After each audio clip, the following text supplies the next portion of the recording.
kawasan Taman Wisata Alam Seblat. Tapi di belakangnya itu adalah kebun sawit milik perusahaan. Loh, kenapa bisa begitu? Kan masuk nggak boleh, Bang. Nah, kayak gajah baru ini, kan ada kematian gajah tuh tanggal. Gajah mati di lokasinya? Di hutan produksi. Di hutan produksi gitu kan. Oh, yang dipakai. Itu ditemukan lubang yang tembus gitu dari leher gitu, dari bawah leher ini sampai ke kepala di sini. Dan itu diperkirakan, bahasa mereka itu ya, diperkirakan akibat dari senjata api. Gitu.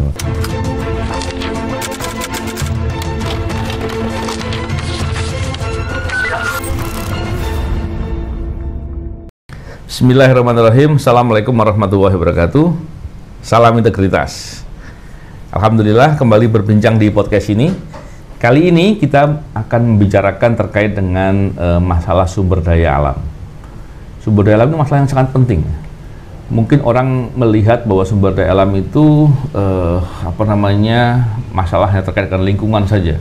Padahal tidak. Masalah sumber daya alam tidak lepas dari praktek-praktek korupsi. Bahkan waktu itu KPK 2004 seingat saya, 2014 maksud saya, itu pernah membuat GNP SDA. Kenapa? Gerakan Nasional Penyelamatan Sumber Daya Alam. Kenapa sumber daya alam itu perlu diselamatkan? Karena memang itu kekayaan yang luar biasa. Singkat cerita, biar kita lebih enak, kita ngobrol sama orang yang concern di urusan sumber daya alam. Kali ini ada Bang Ali Akbar. Apa kabar, Bang? Baik, alhamdulillah. Makasih sudah diundang di sini. Waduh, senang ada waktu Bang Ali bisa hadir di sini. Bang Ali, NGO-nya ini ya, Kanopi Hijau Indonesia. Di Bengkulu tempat kantornya ya. Kantornya di Bengkulu. Bang, abang cerita dong soal aktivitas, terus permasalahan terkait dengan kegiatan yang abang geluti selama ini. Ya, yang pertama tuh ini soal terminologi ya. Jadi orang selalu bilang organisasi lingkungan itu jadi kayak organisasi penyembah pohon. Jadi penyembah satwa gitu kan. Iya. Sehingga muncul pertanyaan, mana yang lebih penting, gajah atau manusia? Saya bilang itu nggak apple to apple. Anda salah membandingkan. Masa kita mau disamakan sama gajah? Itu nggak masuk akal gitu. Iya. Dan terminologi ini kan yang pertama kali itu yang harus digeser gitu. Iya. Padahal semuanya perlu keseimbangan kan ya, dan semua ada dampaknya itu. Nah, bagaimana cara menggesernya gitu? Lingkungan itu diterjemahkan secara filosofis kan. Artinya segala sesuatu yang mempengaruhi kehidupan kita. Begitu. Jadi definisi lingkungan itu harus begitu. Nah, dari situ kita menggeser lagi gitu yang disebut dengan sumber daya alam. Karena sumber daya alam itu tuh terminologinya eksploitatif. Iya, karena bilang sumber daya mau dipakai Jadi kita kayak bahan. Ini bahan, ini material yang harus kita habisin. Iya. Nah, kita menggesernya menjadi sumber penghidupan. Iya, jadi bilang kalau nggak ada lagi barang ini mati kita. Iya, betul. Nah, yang paling sulit itu adalah paradigma itu gitu. Dan itu menjadi salah satu concern kami gitu sebagai sebuah organisasi lingkungan.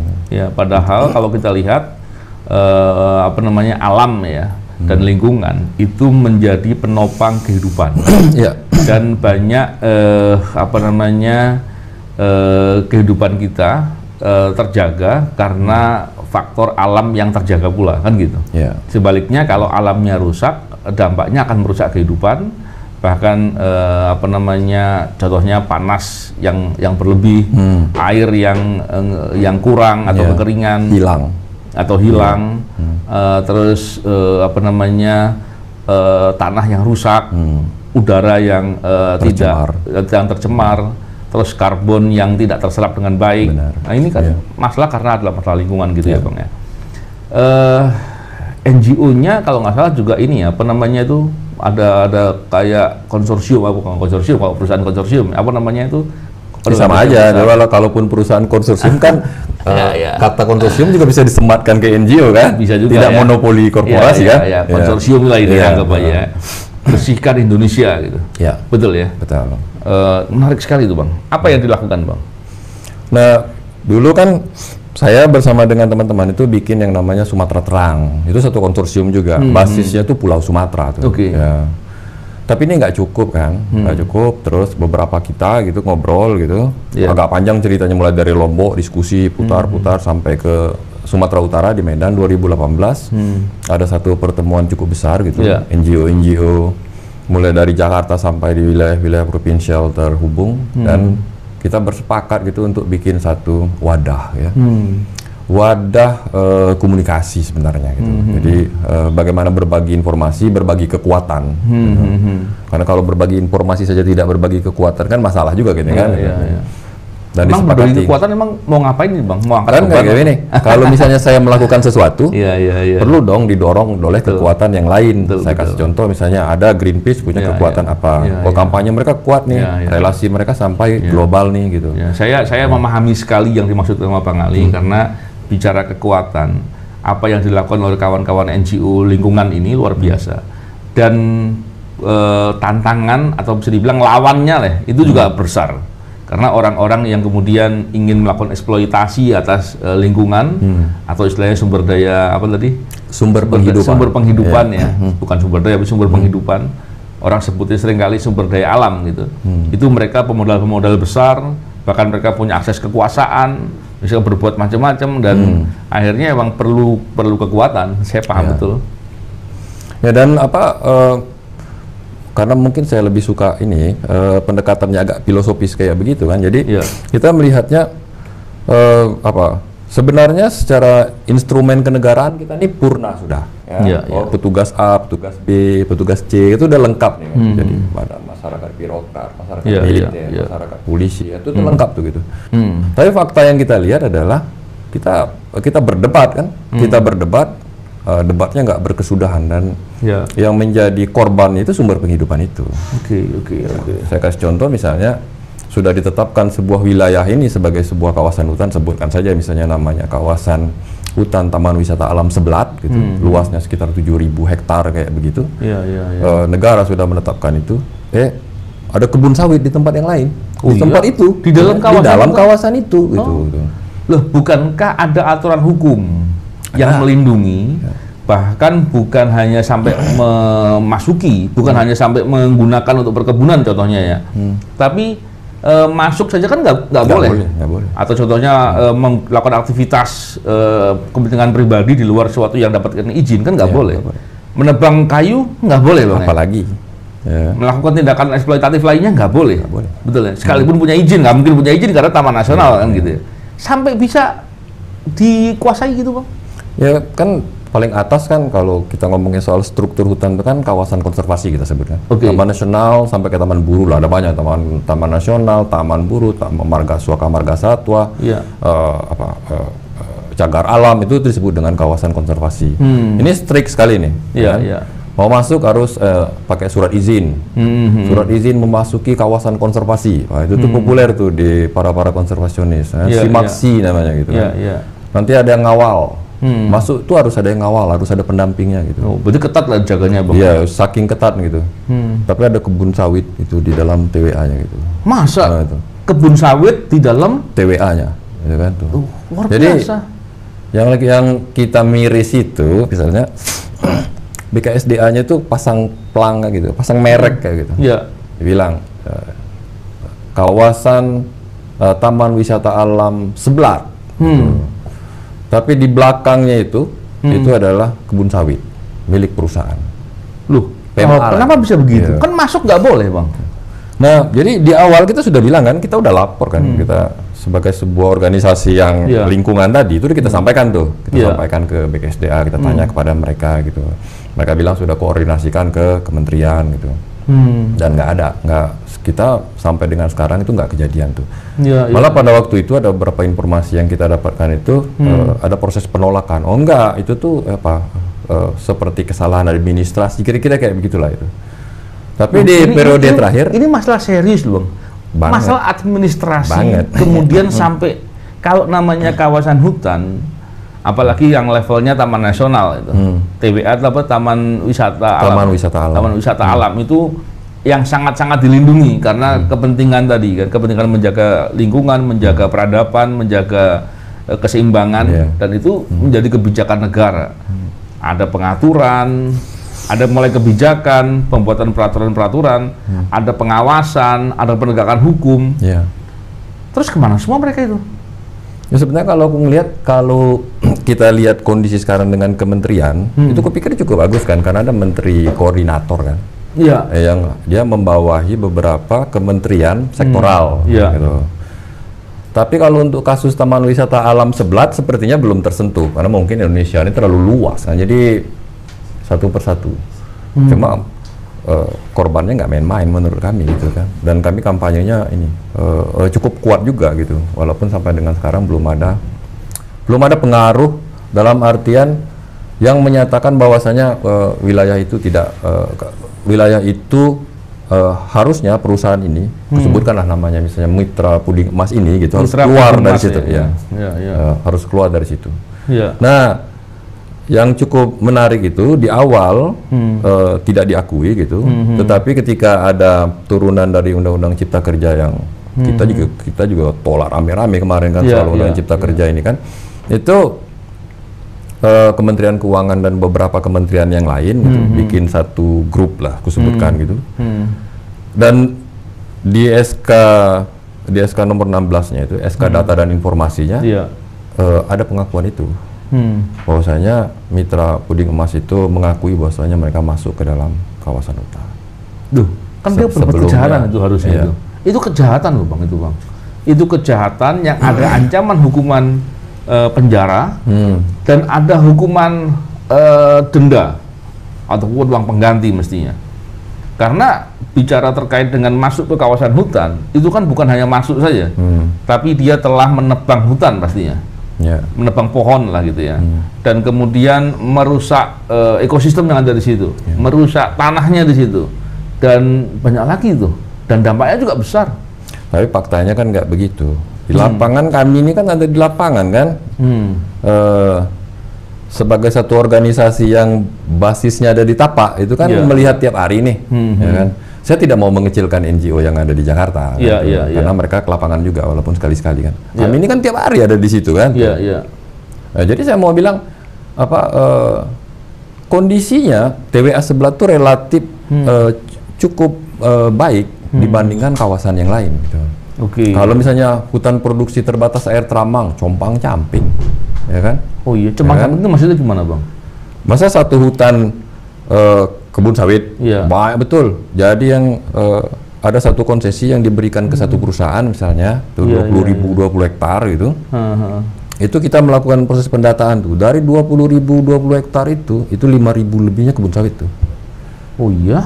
Berarti seperempatnya tuh. Seperempatnya kebun sawit. Wah. Dan di situ juga kawanan gajah gitu kan. Kawanan gajah, jalur gajah yang tinggal di situ. Sekali lagi saya tidak mau bilang ini mana yang lebih penting manusia sama gajah, itu bukan diskusi kita kan.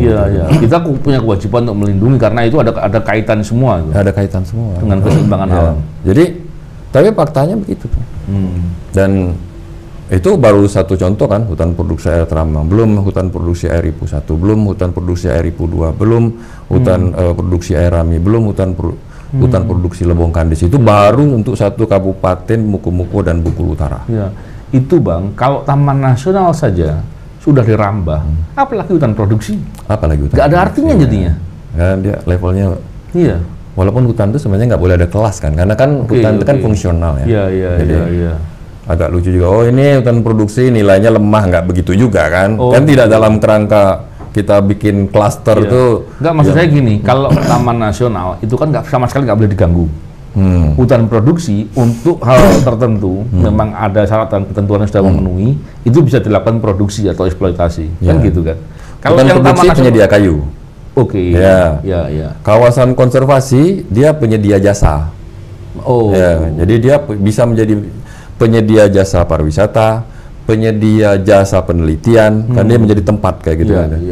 Dan secara global dia punya kontribusi, gitu kan, karena krisis iklim ini sekitar 24-26% itu dia disebabkan dari laju kerusakan hutan.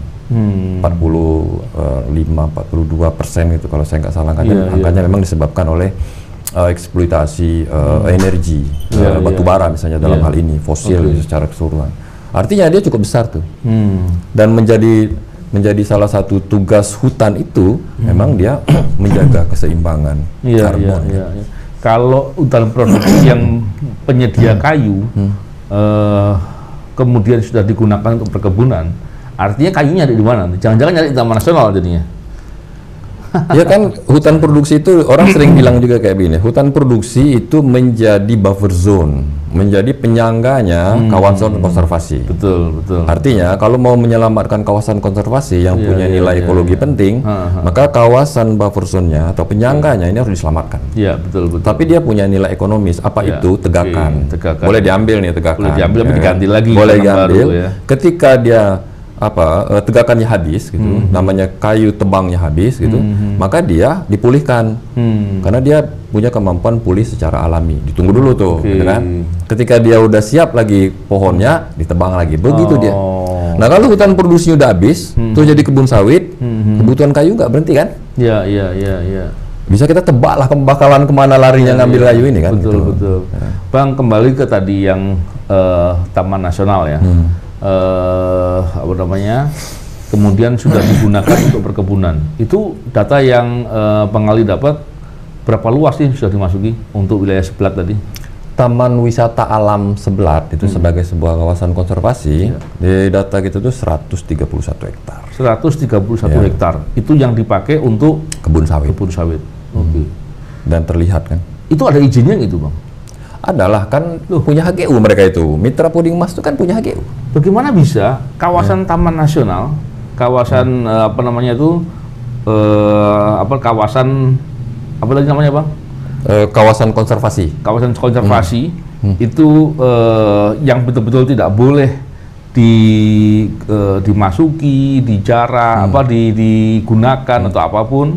Terus kemudian masuk perkebunan dan dapat izin, itu gimana ceritanya? Mungkin kitabnya beda ya, Bang. Jadi masuk. Saya jadi bingung gitu sekarang.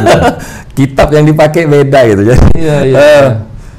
Ini negara loh, kan ada yang ngatur gitu. Benar. Ada yang ngatur, ada yang bikin kebijakan, ada yang bikin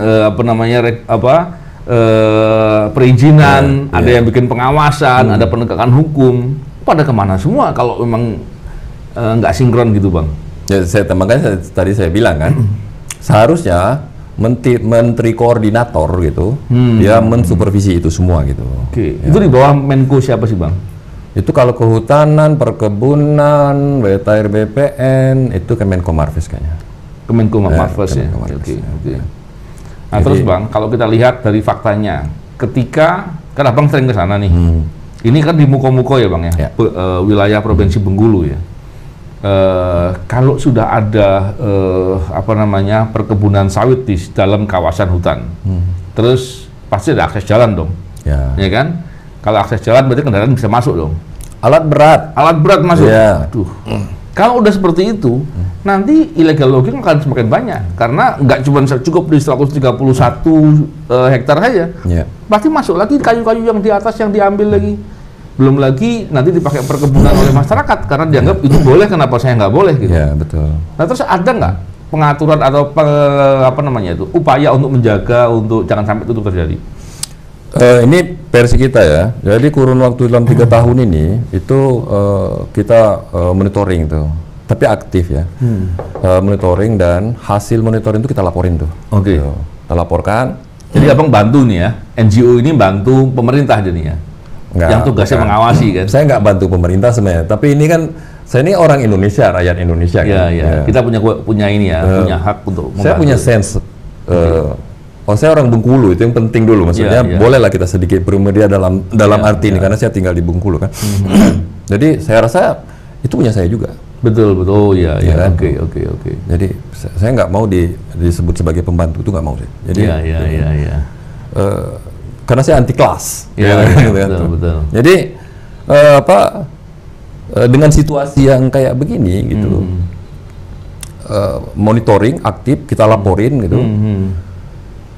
Kurun waktu 3 tahun itu 210 kali kita menemukan itu kejahatan satwa dan kejahatan kehutanan di dalam. Jadi dalam 3 tahun 210 kali kejadian. Kejadian ini seperti apa contohnya?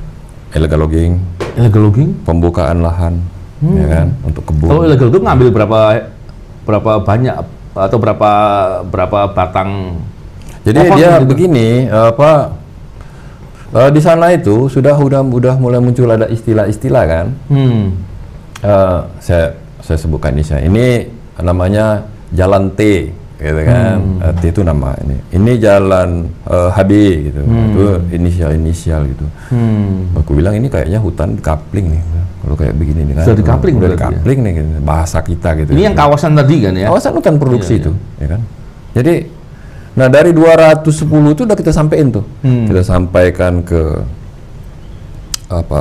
APH, Polda, koordinasi kita dengan Polda Bengkulu. Kita sampaikan ke Gakum. Kita laporkan ke Kementerian Lingkungan Hidup kayak gitu. Termasuk alat berat. Kita pernah menemukan alat berat gitu, jenis eskavator gitu. Ngapain tuh Bang? Lagi menggaruk rimba. Bukan tersesat bukan ya?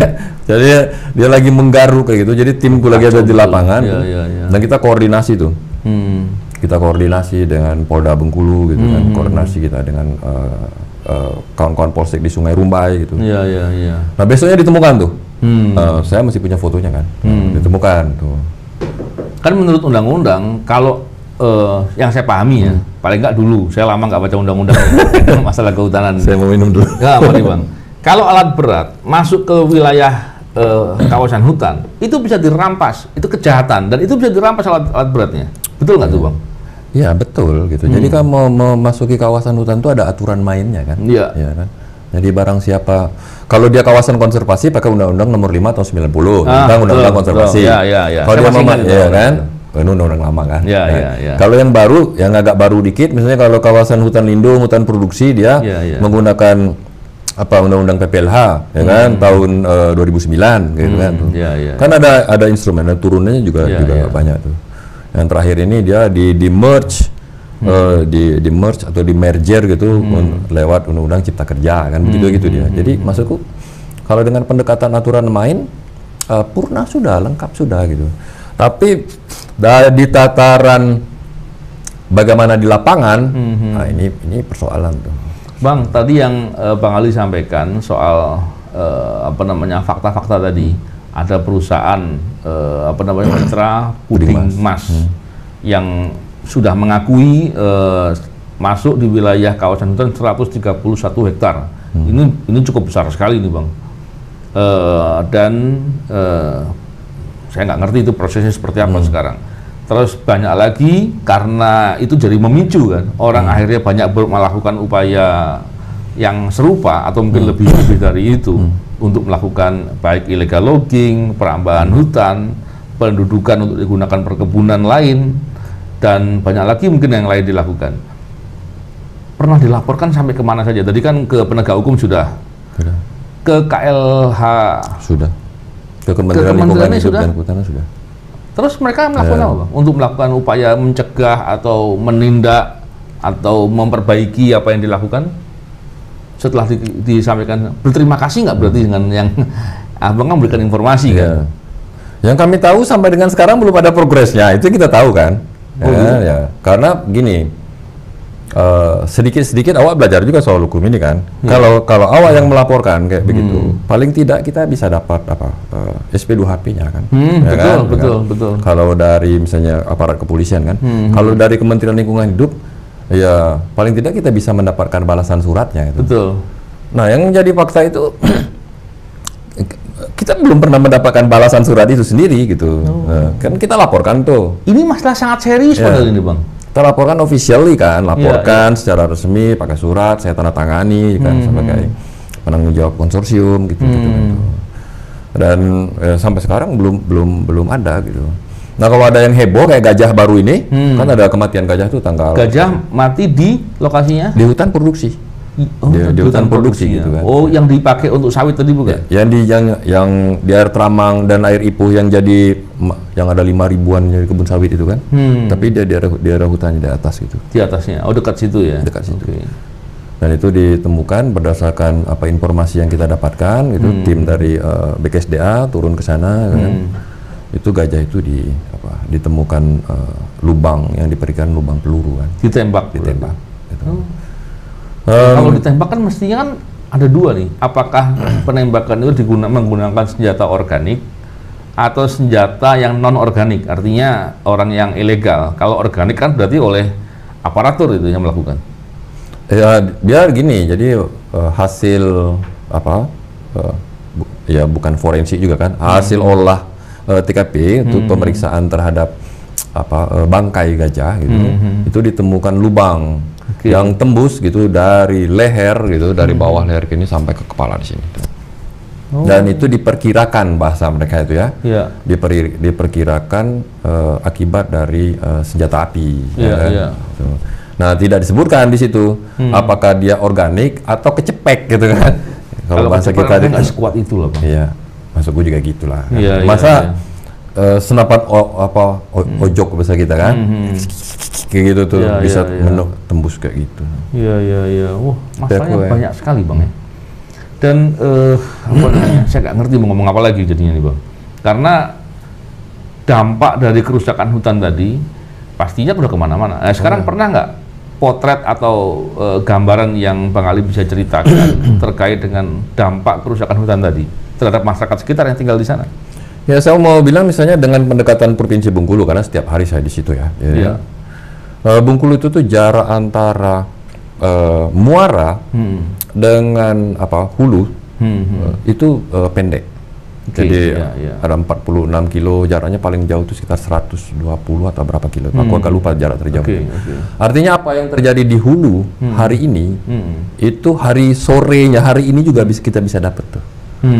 Nah, yang paling terlihat tuh misalnya ya bencana hidrometeorologi misalnya, banjir gitu ya. Kalau Jakarta ini kan dikirim-kirim nih banjirnya nih kan tuh. Nah, kalau di sana itu terjadi di hujan misalnya di daerah Bengkulu Selatan, Kabupaten Seluma, itu terlihat tuh. Kalau wilayah hulunya udah rusak, dan itu sampai bisa dipastikan rusak kan gitu. Daerah Hapit, HL dan HPT Bukit Sanggul misalnya, nah, itu turun tuh. Itu sampai di muaranya hari itu juga tuh. Dan banjir ini bikin masalah gitu. Begitupun. Dan di Bengkulu itu misalnya ada sekitar 39 sungai besar. Sekitar 100 berapa sungai dan anak sungai itu. Dengan jarak yang dekat, kondisi geografis dan topografi yang rentan kayak begitu gitu. Penyangga kehidupan kita itu ya hutan itu.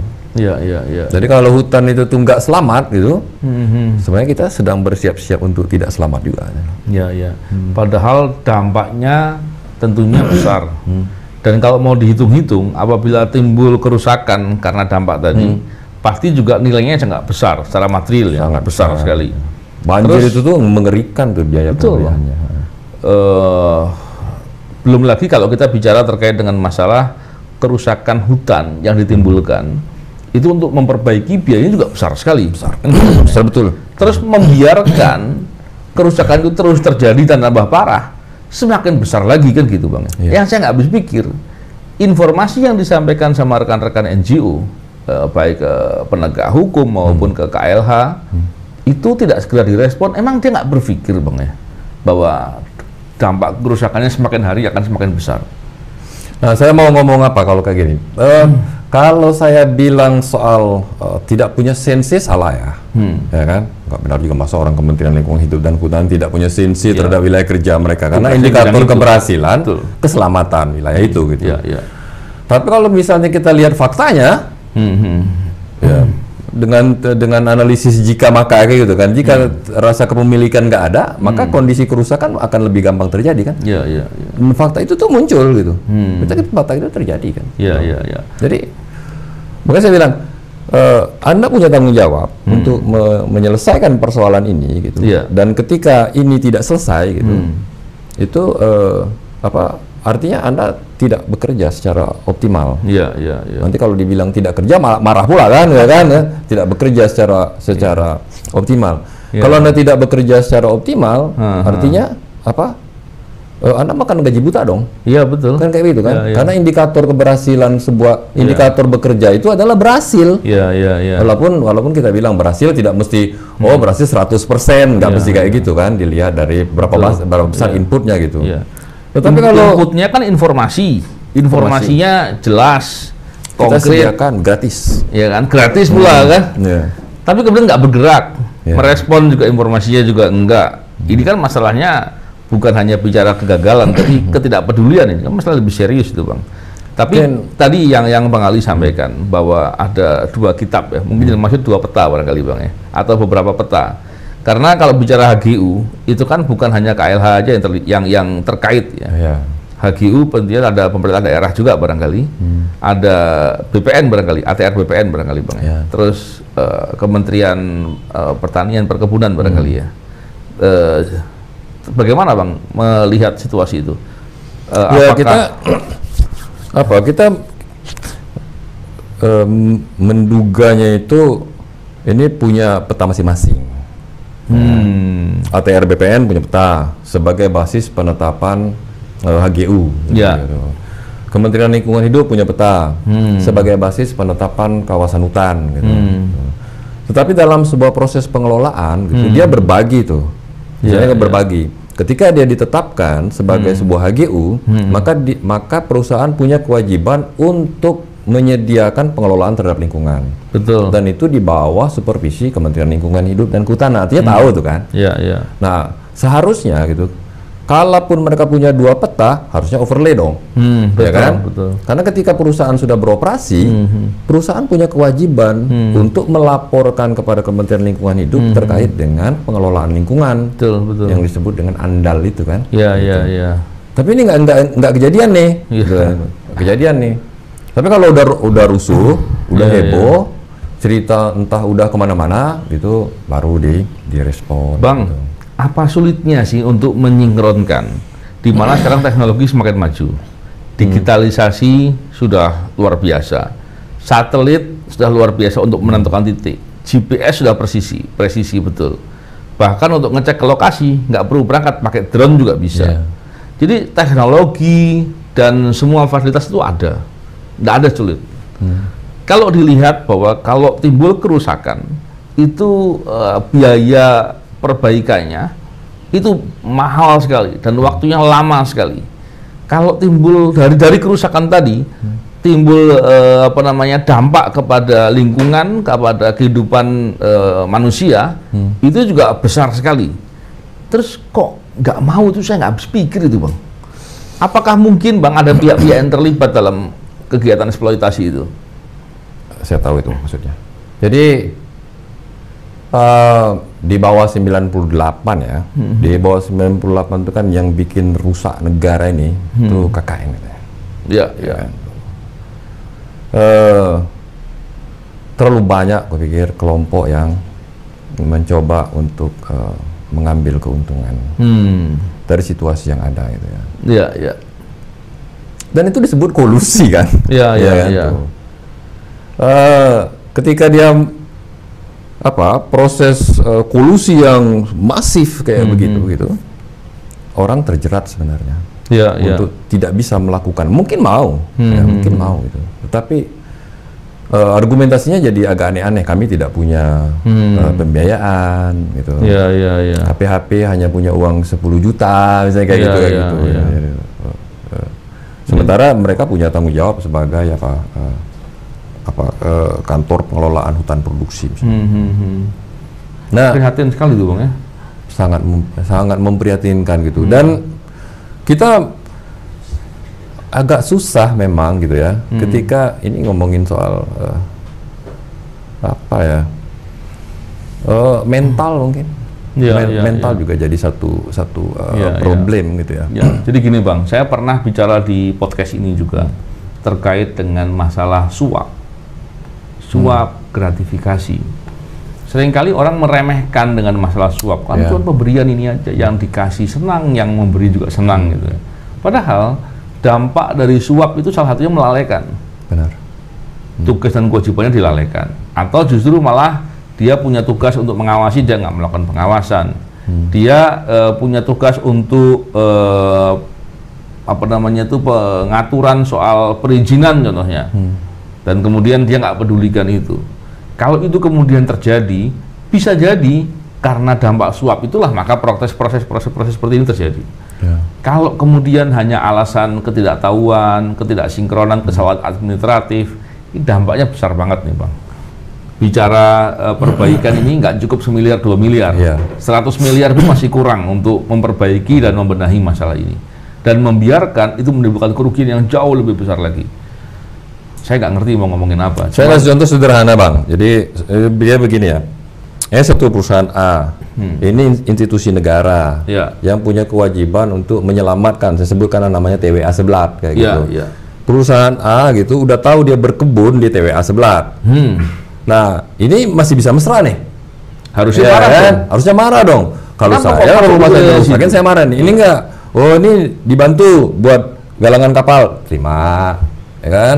Dibantu untuk bikin mendukung kegiatan di dalam PLG, diterima gitu kan. Jelas perusahaannya ini berkebun merusak rumahku. Kalau maksudnya hal-hal kayak gitu tuh. Akhirnya pengawasan nggak dilakukan. Seperti yang kamu bilang tadi kan, karena sudah ada simbiose yang mutualis kayak begitu, agak sulit ya kan? Iya. Tak enak nyawa katanya kan, masa dia udah bantu itu gitu. Nanti kita serahkan. Terus bilang dan dia nggak peduli dengan dampak kerugian yang ditimbulkan. Akhirnya kerugian, kerugian kan nggak sekarang gitu barangkali ya. Kerugian kan nanti. Yang rugi kan negara abstrak gitu kan. Kacau itu Bang. Itulah praktek korupsi dan kita bisa bayangkan betapa korupsi itu menimbulkan bencana sebenarnya.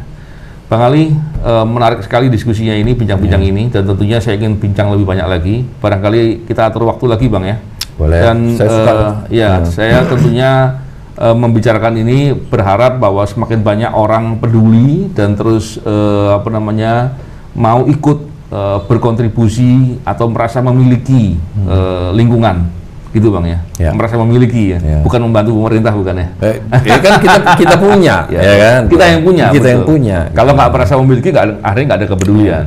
Mau rusak lah sana kan gitu, mau jelek, mau timbul dampak kan bukan saya gitu kan, repot jadinya. Baik Bang, terima kasih, semoga bisa bermanfaat. Sama-sama. Dan kemudian pihak-pihak yang harusnya punya kewajiban untuk melakukan pengawasan, pemantauan dan kewajiban-kewajiban lain untuk menyelamatkan lingkungan, dalam hal ini tentunya adalah kawasan hutan Seblat ya Bang ya. Itu kemudian sadar dan kemudian berbuat segera sebelum kerusakannya jauh lebih parah. Semoga bermanfaat. Salam integritas. Assalamualaikum warahmatullahi wabarakatuh.